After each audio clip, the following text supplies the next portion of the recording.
Welcome to the Turd Nerds. We are the functional gastroenterology podcast discussing all things poop. Before we take the plunge into today's episode, let us tell you a bit about ourselves.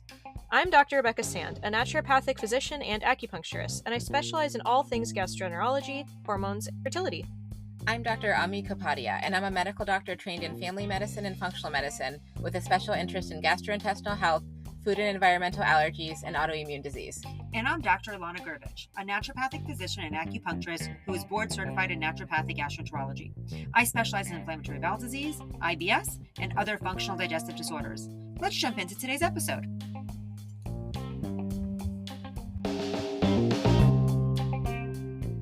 The following discussion is for educational purposes only and not intended to diagnose or treat any diseases or conditions. Please consult your doctor before incorporating any of this information into your care. The information presented on this podcast is not medical advice. Hi everyone, it's summertime, so that means the Turd Nerds are taking a little break. Don't worry, we are going to leave you some oldie but goodie popular episodes from our past that you might have missed, and then we'll be right back at it in the fall. Happy summer, everyone! I cannot wait to dive back into part 3 of this insanely useful guide to SIFO.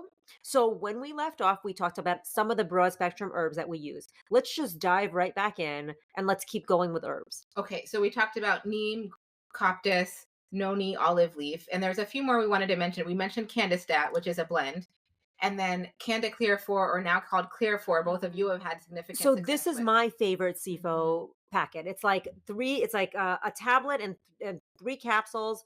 The tablet and the 2 middle capsules, it's like a little strip. The tablet and the 2 middle capsules are antimicrobial, and the last capsule is a probiotic. It's got allicin, caprylic acid, cinnamon, And probiotics. probiotics, yeah. And Okay. the way I dose it is if I can have them take the tablet with breakfast, the 2 middle capsules with lunch, and the probiotic with dinner, that's awesome.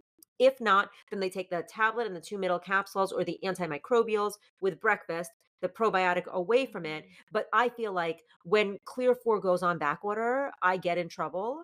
And I've tried to piece it together with other products, and it never works as well as Clear4. And it's also very easy for patients. Yeah. Right. The It's compliance is prepackaged. high.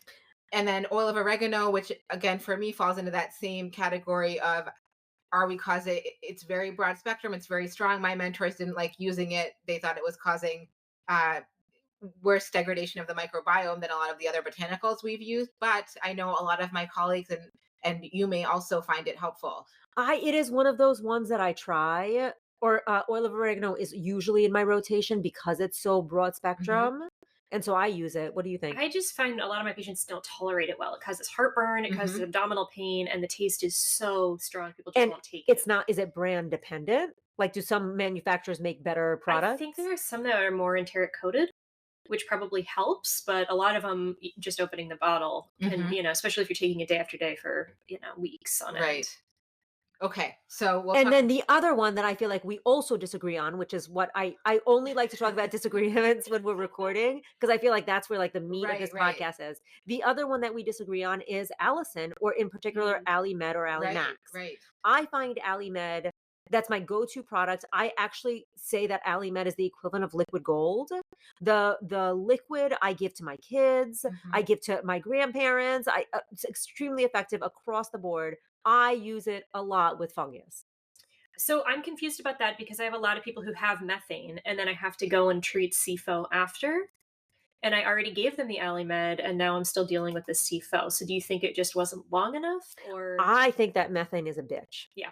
That's really what I think. I think methane's a bitch and it's hard to treat. And so I think sometimes you just need to go and But go even and go. if I've eradicated the methane and now I'm considering SIFO because they're still having bloating or intolerance to, sugary foods, things like that, why didn't the AliMed treat that? In my experience, this is how I view it. I view it that with the methanogens, with the archaea taking up space in the GI tract, there is such a shunt of the microbiome that it's not a surprise to me that even when you eradicate the methane, there's still some overgrowth, and often that's fungal, and that fungus is probably more resistant because you've been using a lot of different natural agents. That's how I think And about can it. we talk about, because that company has 3 products that look the same to me except for dosing. Can you tell us a little bit about that? So there's the capsule, which is 450 milligrams. It's the professional strength. So there's AliMax, AliMed, and then the tincture. Okay. Right? Yeah, I don't like AliMax. I think AliMax is like 40 milligrams Yeah, it's a lower per, dose. and AliMed is 450 milligrams per Right. capsule. Okay. The tincture does not taste like garlic at all because there's no sulfur compounds in it. It is literally just active constituent garlic. Mhm. And the tincture is 5 drops is 450 milligrams ish. Okay. So you generally are using AliMed or the drops. I'm using AliMed or the drops. Okay. So that's something to experiment with. Any Alright. other botanicals that need to be on our to-do list? I mean, Pau de Arco, I don't use it much. I've had a couple of patients come in on it, and when they get off of it, they have reported that their symptoms have come back, but I haven't prescribed it. Yeah, and then Mastigum is another one. I Again, just don't like using gums that often, Yeah. but yeah, I I've don't used use that it. for H. pylori a little I've bit. used it for but- H. pylori some too, yeah. Yeah, and I've never tried just cinnamon. I know it's in Clear 4, but I've never given that. Yeah, I use that for more thing. for like blood sugar. Great. Okay. I'm curious how you decide.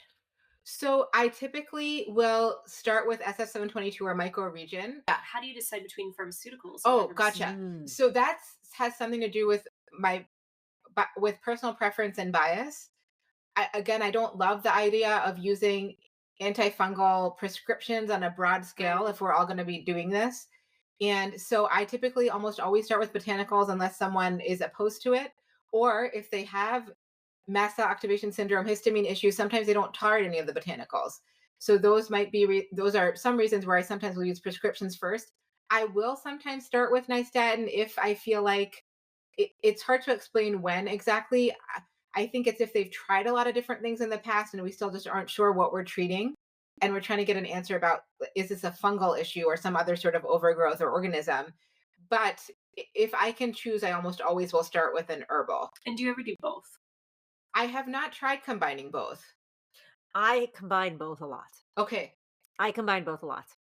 Yeah. Yeah. It's worth talking about. I mean, with SIBO, we know that there's combination regimens that seem to work better than individual ones. I also just want to give a shout out about the Gymnema research. Do you guys know about this? So No. we've talked about Yeah, this we've talked before. about it. I haven't seen it work clinically, and I've had a number of patients who can't tolerate gymnema. Huh.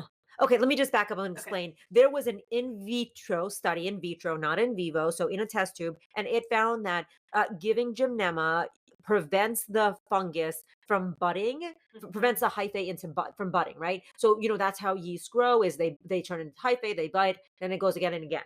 And so there are some in vitro studies that say Gymnema prevents the hyphae from budding, and so you can like stunt its growth while you're giving the antimicrobials. Not in vivo, in vitro, but pretty damn interesting.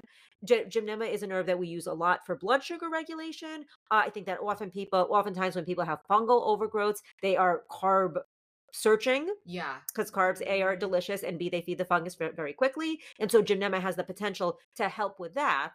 It is another thing, but it's one of those things that I kind of have been convinced about, because I think Mark Davis is a phenomenal doctor, and he uses it and he says that's like, he notices a big difference in his population. So Interesting. I will say, getting back to Rebecca's question about combining them, I do sometimes combine the non-fungal specific herbs like we do with SIBO. So neem and coptis, I do frequently use those together. So I'll usually do either the SF722, the microregion, or I would say my third go-to is the Golden Thread Supreme plus Malia Supreme, are the ones I use most frequently. okay, but you're not combining nystatin plus herbs. I'm not, actually. Are you? Mm-hmm. Yeah, almost always. Or nystatin for about a month, if there are drug interactions I'm concerned about. Right. Sort of as a test. Yeah. And then I'll start a longer, usually Clear 4 with some sort of pharmaceutical with it. That makes sense. Sometimes people respond just to Clear 4. I mean, it Okay. is so I love Clear good. 4. Right. Sometimes people need like 2 rounds of it, but if it's really bad and people are just really fed up, then maybe we'll discuss adding in a pharmaceutical. I will say I will often go, sometimes I'll start Clear 4 1 to 3 months. Yeah. There are people that I have it on for 6, 9 Wow. months. I mean, fungus is like, it's hard, it's tenacious, and the whole point of it is to digest you. Like, you kind of have to be a little bit more persistent, and herbs are not going out and like dropping bombs on it, in my experience. It's true. I think the other part of it depends how comprehensive we're being. So if we know from the start what we're dealing with, Right. as opposed to the patient who you're treating for 6 to 9 months, is it even still just fungus? Is there a protozoa that we Right. missed? Is there something else that these herbs are sort of treating but not eradicating? Because we're never going to fully eradicate yeast We just want to bring it back to balance. So if someone's having symptoms every time we stop, we'll talk about that, but that could be more of the hypersensitivity issue. Right. So if we're doing everything together, I generally haven't needed to use antifungal herbs for years and years. But if we choose not to explore those other areas for very valid reasons, then sometimes that's the only thing that helps someone's symptoms stay at bay. So Yeah, totally. Okay, so what else? Anything else that we're missing as far as herbals go? Well, how do you pick which herbs you give? I mean, I know the two categories of the broader spectrum are Yeah. more specific, but how are you deciding what to start with? so it's just kind of I'll think about, do they want a liquid, do they want capsules, Got it. how many capsules a day will this person be Yeah. willing to take? So there's not a great way outside of what has worked for my patient population is what I go to most frequently. And how do you ever get efficacy with just like one round of the herbs, or are you usually doing rotating and So I'll multiples? do one bottle of each and then Okay. say, let's talk when I'll say if it's helping and it's going to be a while before we meet again, Yep. get one more bottle of each. If Right. they haven't done anything after one bottle, I don't keep going with that Right. specific treatment. Right. I have had patients that miraculously improve with one round of treatment. I would say that's our patients usually have so many things going on. That's not usually that common these Mhm. days, but I have had patients in the past, when we started, where we'd get more sort of patients that weren't had super complicated, just had digestive issues, this type of thing, where they did respond to one round of treatment. That's not common right now. I will also say I personally love breaks. Like I think breaks are Right. super useful Yeah. because you take, you Yeah. stop. What's still here? Right. Oh, whoa, we're not done yet. Okay, let's switch it up. Or okay, we're done. I Right. love breaks. Yeah. Right. And there's also a trick I learned from one of my mentors. If you have a particular botanical that's working per se, or prescription, if we're going that route, and it stops working, you can take a break for 7 to 10 days. There's usually going to be some resistant species that are weaker genetically that will die off in that time. And then that same product can work again. So there's many different reasons to take a break. Great. Okay. That's all I have on botanicals. That's a lot. Do we want to go into Yes. dietary? Yeah. Yes. Okay, so there's quite a bit of confusion on dietary changes that we think are necessary or helpful. And my overall approach has changed over the years. Our goal, I like to be clear that our goal is not to have someone have a restrictive diet indefinitely, but there are certain foods that are problematic for some people that we don't have tools to resolve. And so I try to, with initial testing, figure out if someone has a gluten sensitivity and get really good objective data, like a yes or no on that answer. I don't like people saying I avoid it most of the time. I eat it sometimes and I don't notice anything. That's just, we don't know if we're creating a cascade of inflammation that's going to prevent us from making progress. So that's one food I try to get an answer to through regular lab testing that we'll talk about in our celiac and non-celiac gluten sensitivity talk, and secondary testing. So that's gluten. Dairy is a common one. So if they don't know whether or not dairy is a problem, we'll do potentially an elimination challenge, sometimes IgG food testing, which we'll again talk about separately. And the goal of this is just really to decrease inflammation. It's not necessarily yeast specific. Correct. That part is to decrease inflammation, although there is research showing a potential cross-reactivity between candida antibodies and antibodies to gluten and the potential development of celiac disease or non-celiac gluten sensitivity. So it still decreases inflammation, but if they have a fungal overgrowth, they might be at increased risk of mounting an immune response to yeast as well. So the other part of the diet that I think is more confusing is, what do we do with starches and sugars and Right. yeast and fermented products? And so as far as starches go, I don't automatically have people reduce healthy starches like rice, sweet potato, etc., unless they tell me it's problematic. So you're keeping in more complex fibers. White rice? White rice is usually better tolerated, but if they can do brown rice, we leave that alone as well. Right. Some people do have to minimize those until we treat the overgrowth for more time. But if they don't notice particular problems with those foods, I don't automatically remove them. Great. I always remove sugars. So I'm talking about any sugar except whole fruit. We remove dried fruit, it's super concentrated and it usually has molds and yeast growing on it. We remove all added sugars. Patients always ask, what about honey, maple syrup? I don't know, there's 10 other ones. All of those are out while we're treating it. You can do whole fruit, you can do stevia. If you tolerate sugar alcohols without increased GI symptoms, you can use them, but I think a lot of our patients do have issues with that. Stevia and monk fruit are fine if they don't have issues. And monk fruit usually has erythritol in it, which is an alcohol sugar. You can get monk fruit on its own. So that's an option if they don't tolerate sugar alcohols but tolerate monk fruit. And no fruit juice. No fruit juice, concentrated sugar, and moldy. Yep. So that's the sugar part. And that, I try to tell patients long term, we want to minimize sugars for your general health, but we should be able to get you to a point where you can tolerate desserts here and there, that type of thing, like a normal consumption, dark chocolate, etc., in minimal quantities. So you don't have to be overly restrictive, but it's just not good for overall health. The other part is, what do we do with fermented foods and yeast related foods?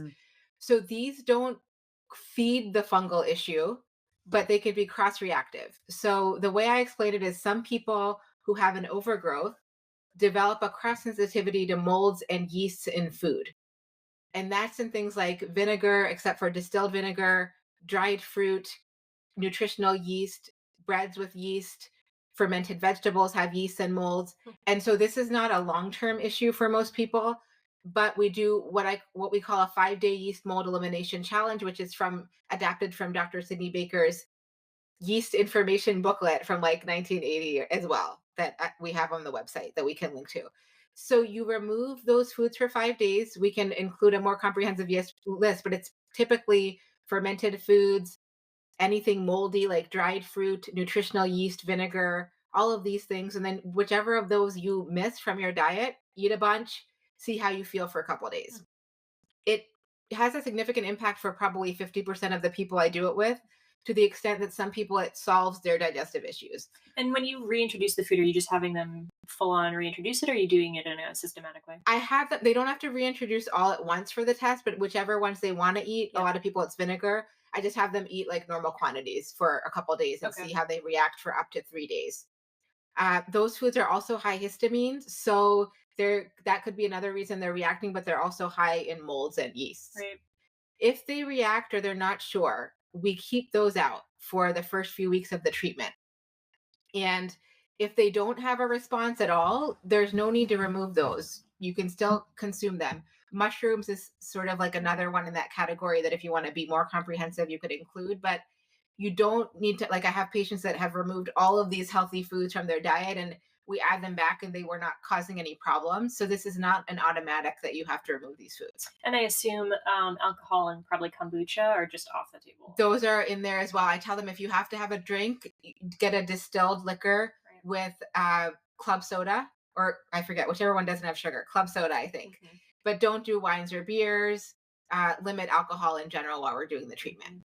And kombucha has yeast in it. It does. And I know my dentist said she had patients that were drinking kombucha all day and had severe decay because it's acid plus sugar. Right. So I don't recommend regular consumption of kombucha.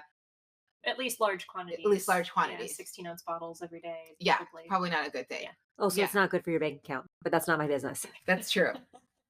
So generally we're removing foods that cause inflammation for that person. That could be gluten and or dairy. We're removing added sugars. Only fruit is allowed, whole fruits. And then we're doing this yeast mold elimination either before we start treatment, or for some people, they just find it easier to just remove them for the first few weeks of treatment. That's also an option, just so they don't have to do a separate challenge. Okay. After the treatment, for a couple weeks at least, or when we've had some progress, we can then, if they had to remove those yeast and fermented foods, we can add those back to check for tolerance. And often after sometimes one, sometimes several courses of treatment, they're not as hyperreactive to yeast and molds and foods, and they can eat those again. There are some people that have developed sort of a yeast mold allergy that needs to be treated separately so they can eat those foods. But we always want to reintroduce every couple months and just check for tolerance, because often that can be brought back into the diet. Okay, wait, I'm just going to go big picture real quick. Yeah. So simultaneously, you're doing all the foundations, you're supplementing with nutrition, you're doing herbal or prescription antifungals, and you're doing this challenge? The challenge, I'll give them the option. If I suspect an issue at the first visit, I might just, while we're ordering labs and such, just say, do the 5-day yeast mold elimination to give us some information. If they don't get to it, or I forgot, we can either do the challenge before we start the treatment for overgrowth, or they can just remove those foods for the first couple of weeks of treatment. And when I'm treating SIBO, part of my treatment is like if you want to kill the mafia, you invite them all to a wedding. Like, you basically are feeding and feeding it. Like, you want to Right. feed. Right. That's not true with fungus. That's not, because we know sugar suppresses the immune system. So I don't want them eating refined sugars. There's no reason to do sugars as part of the program. I think it would decrease the efficacy of the treatment. Starches may, we know, in part feed bacterial and fungal overgrowth, and I don't remove those. So maybe we are feeding it to some extent, but I never encourage them, and if anything, ask them to remove all added sugars. Okay.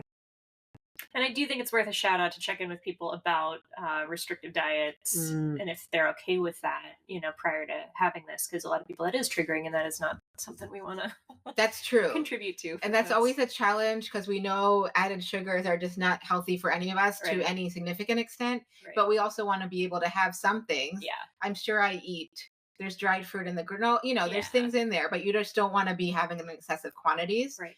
Even if a patient has a history of restrictive eating and we don't want to be as aggressive with the dietary modifications, we can still treat them Totally. and back up and just say, okay, what seems reasonable for you? Yep. Decreasing overall sugar, great. Let's try that. Yeah, I think preserving a good relationship with food in the context of this is important and doable.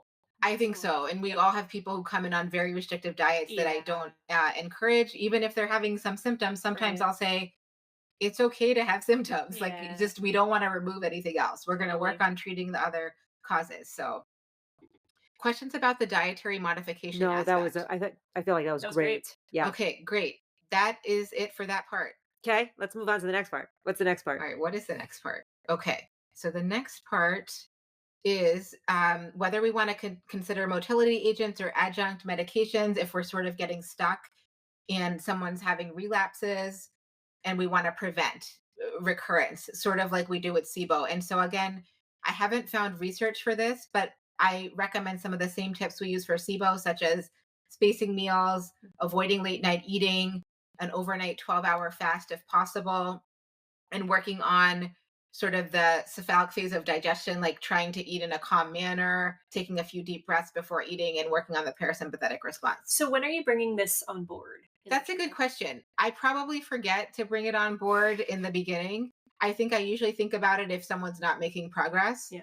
But I feel like it probably should be in the preventive, but also treatment phase to at least start to get used to some of these things. Yeah, that's a really good idea, especially the meal spacing. That's never going to hurt. It's never going to hurt. Support the small intestine. In terms of prokinetics, are you giving those what would be your deciding factors on when to bring that in? I'm bringing those in if someone is having recurrence of symptoms that we have to kind of keep treating over and over, and we're trying to troubleshoot, is it a hypersensitivity, which we'll talk about that, or could there be a motility issue like with SIBO? I haven't found any research on using prokinetics in patients for fungal overgrowth prevention, but it makes sense if they're accumulating bacteria that they could be accumulating fungal issues as well. And the symptoms are like persistent bloating, nausea. Would you do it in the context of diarrhea? If they have like bloating and diarrhea? I've mostly used it if they have bloating or constipation. Right. Or if they're having recurrence of symptoms and we're not ready to explore the hypersensitivity potential. Got it. I'm always confused on people who have this persistent bloating picture and diarrhea. Right. Yes. That's because I don't want to speed things up in part of the intestine, but I kind of do in the small intestine. Yeah. So that's hard. Yeah, that might be another episode. Yeah. The other intervention medication wise, outside of considering motility agents that I've been using a lot more, is this whole category of MCAS meds and supplements and antihistamines. And so, my mentors were always focused on root cause. And for many years, I feel like I sort of ignored symptoms for a while and just was hoping things would improve as we treated the root causes. But I've learned, ideally, we're treating both. And there's definitely a role for prescriptions. Again, I think some of us have personal biases where we don't want to take a lot of things. And so I just assumed my patients didn't want to take a lot of things, but a lot of them are happy to take things if they help their symptoms and it helps them get through the day. So I've been much more aggressively treating for potential MCAS histamine issues. I've been using a lot of oral cromolyn. ketotifen, if tolerated, it does cause drowsiness that precludes its use in some patients. And also just trials of over-the-counter antihistamines. I prefer using just the H1 blockers or H1s, H2s together. I'm trying one at a time to see if it has any symptom improvement. If it does, we'll keep it on board and we might layer in more. Some patients need a combination of a couple different ones, prescription or natural, depending on what their preference is or what's working. And Dr. Efren says it's like a lock and a key. We're trying to find the one that works for that person, for their symptoms. And you're doing 24-hour twice a day? For Allegra, I'm doing 24-hour once a day. Okay. For Claritin, I'm going up to 10 milligrams twice a day if once a day isn't helping. Got it. And it hasn't been causing drowsiness or anticholinergic effects for most people. Right. Or, yeah. So, and it's not really preventing use, but some people it just doesn't work for. And quercetin? Quercetin, I've been trying. I can't say I've had the best results with it. I've been going up to the 1 gram 2 or 3 times a day. And I'm not sure, maybe it's not the right lock and key for the people I've tried it with. Cromolyn, it didn't work for like the first 20 people I used it for. I almost stopped prescribing it. And then I had a patient that said, this was miraculous. I want to up the dose to what you told me is the max, which is 8 vials a day. So I've been prescribing a lot more Cromolyn. For some people, it works better if they do it 20 to 30 minutes before meals, as opposed to the full dose in their water bottle for the day. I've had people dose Cromolyn before like trigger foods that they know they struggle with, but they kind of need to be eating because their diet's so restrictive, and that works great. Like right before? Or like 15 minutes before? Yeah, 15 to 20 minutes before? 50. I usually say 15 to 30 minutes before those meals. So, because it's expensive. And people are able to kind of prolong it because they don't need it for a lot of like breakfast. If it's pretty bland, they're usually fine. Right. And I've gotten great efficacy with quercetin. Like I have been able to get people off of quercetin or isoquercetin or both? Just quercetin. Just quercetin. Yep. Are you using a particular brand, Rebecca? I don't know that I've committed to one. So maybe it just depends on the patient. Yeah. I'll go back and look and see if there's a particular brand. I also would like to plug Nettles. Like, I feel like there are some patients where Nettles is like, whoa, that's my hardcore drug, Nettles. And I was like, freeze-dried. Freeze-dried Nettles. Yeah, encapsulated, yep. Yeah. Is there a company? Eclectic has a really good one, but Gaia has a good Nettle too. Okay. Do you ever give it as the DES like combination? I use that with people. They've had good success, I feel like. You just have to dose I've used it with people too. I'm going to say hit or miss. Okay. Yeah. Throwing some spaghetti against the wall, seeing if it sticks. If they have a really like atopic picture, I'll just do every type of nettle you can possibly like. This is my OD on nettle. Yeah. Make a nettle tincture, anything they can do. And, people usually pick a couple they're okay with. But the DHIST seems to be pretty good. Yeah. I've had people have good success with that, especially if they don't tolerate, a patient with MCAS who doesn't tolerate any of the other meds and she tolerates DHIST. Yeah. Right. Amazing. So, okay. So then just one more plug, just when we're talking about SIFO and MCAS or SIBO and MCAS, you got to clear up the SIFO or the SIBO and then the MCAS can get better. But you don't have to necessarily do what I used to do, which is just have the patient have symptoms until you get to the end point of treating the overgrowth. And that is when suppression is palliative. Yeah. That palliative, just supporting them so they're not miserable. And just to quickly, so the other prescriptions we use for the MCAS histamine type issues, famotidine once or twice a day is the hydroxyzine. Sometimes I've used cyproheptadine. I've occasionally used, which is an old one that also works for migraine prophylaxis. So there's a host of them. We'll do a separate episode on it. Vitamin C is also a common natural one that we use with quercetin. So I think that's everything for sort of adjunct medications that we think about with potentially prokinetics, motility agents, and mast cell stabilizing medications and supplements. We'll talk more about probiotics and some of the research on that. You want to do a sum up? I'd love to. Okay. So tons of information in this one. This is our part 3 of SIFO. Part 3 of 100. Part 3 of 100, it's seeming to be. So my takeaway of this section was there's a lot of individual treatment options, and we really do have to focus on what else is going on with the patient, comorbidities. Diet-wise are very unique and individualized, so allow them to kind of suss out for themselves what works and what doesn't work, with the goal of expanding their diet as much as we possibly can, as soon as possible for them. And it's not necessary to keep them on a totally carb-free diet while doing SIFO treatment. And then my takeaway was like what we did with the hypersensitivities at the end, which is sometimes with hypersensitivities like mast cell, we're thinking about these other comorbidities that are worsening the presentation of the mast cell issues. Totally. Great, Ami. This was awesome. This was brilliant. This was awesome. Thanks for joining us today. Stay tuned. We release episodes every 2 weeks. If you like this episode, please subscribe and don't forget to rate and review us to help spread the turd nerd word.